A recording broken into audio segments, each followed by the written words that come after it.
Ada banyak hal yang ingin kita buat di dalam kehidupan sehari-hari.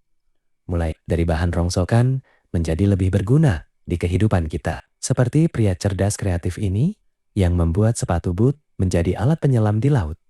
Mari kita lihat videonya. Lihat pria cerdas kreatif ini memotong sepatu boot dengan gunting untuk dibikin sesuatu yang berguna. Lalu dimasukkan kaca bulat ke dalam sepatu boot dan dikasih hose clamp.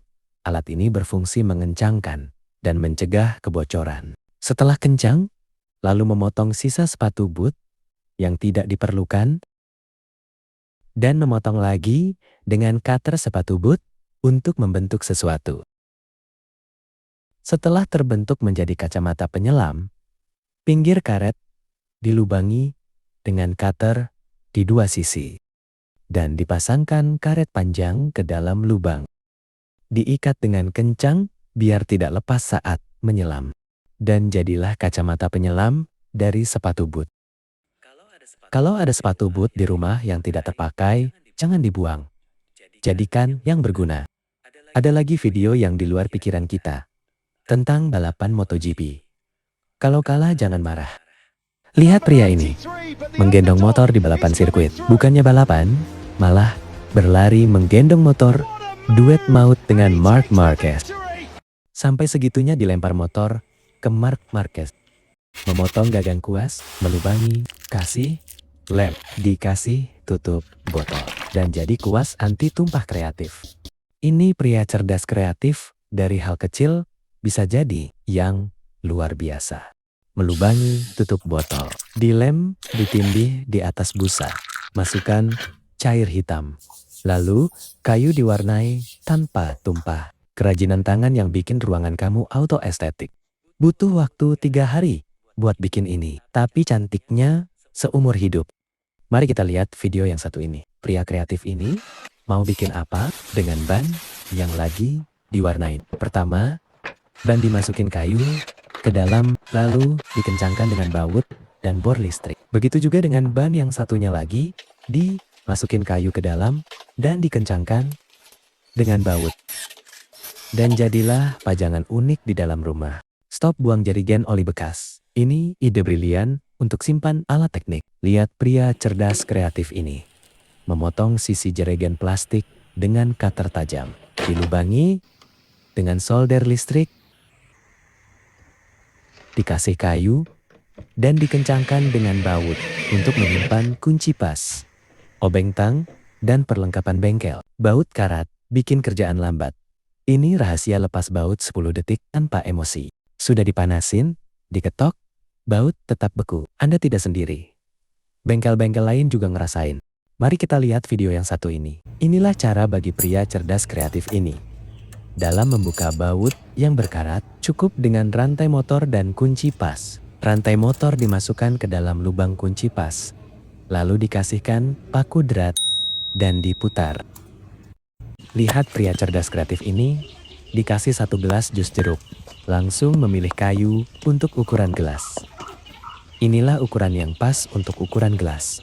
Pilih kayu keras yang aman untuk gelas, seperti kayu jati, sawo, atau kayu ulin. Mesin bubut kayu jika ingin hasil bulat sempurna, atau pahat ukir untuk cara manual.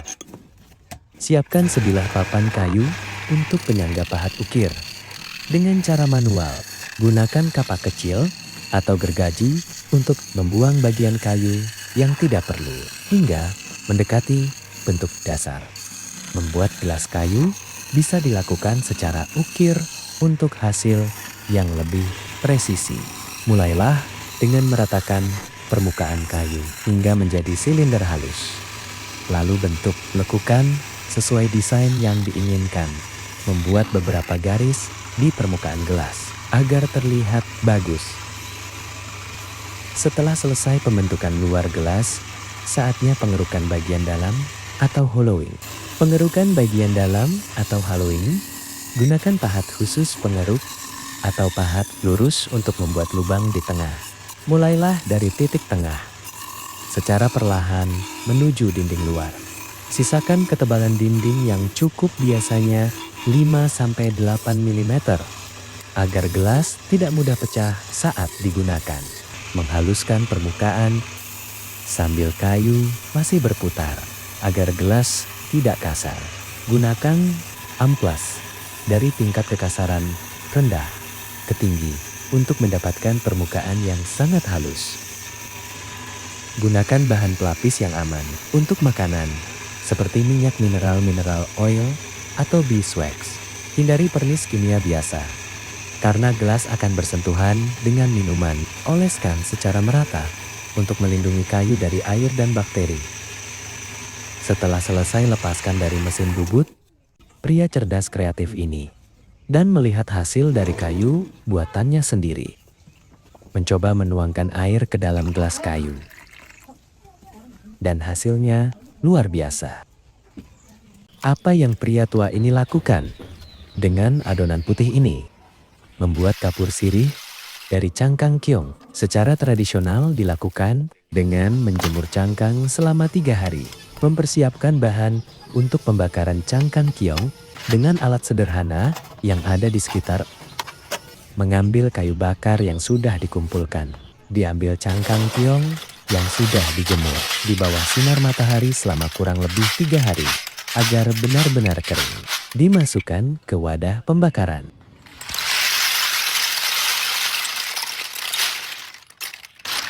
Mempersiapkan api untuk dinyalakan. Pembakaran cangkang keong menggunakan kayu bakar selama sekitar 8 jam. Proses ini bertujuan agar cangkang menjadi rapuh dan mudah hancur. Menggunakan alat tradisional untuk menghidupkan api dengan roda sepeda yang dimodifikasi. Dengan alat ini, asap terus keluar dari sela-sela kayu. Cangkang keong terus ditambah di atas api yang menyala. Sesekali alat tradisional ini ikut berputar. Proses pembakaran selesai, yang tinggal hanya debu hasil pembakaran cangkang keong. Diambil sedikit demi sedikit, dimasukkan ke wadah. Proses ini menghasilkan kapur sirih alami yang digunakan untuk campuran menyirih, bahan kue, atau penjernih. Campurkan serbuk cangkang hasil. Tumbuhkan dengan air hangat. Pada tahap ini, cangkang akan bereaksi dan air akan mendidih.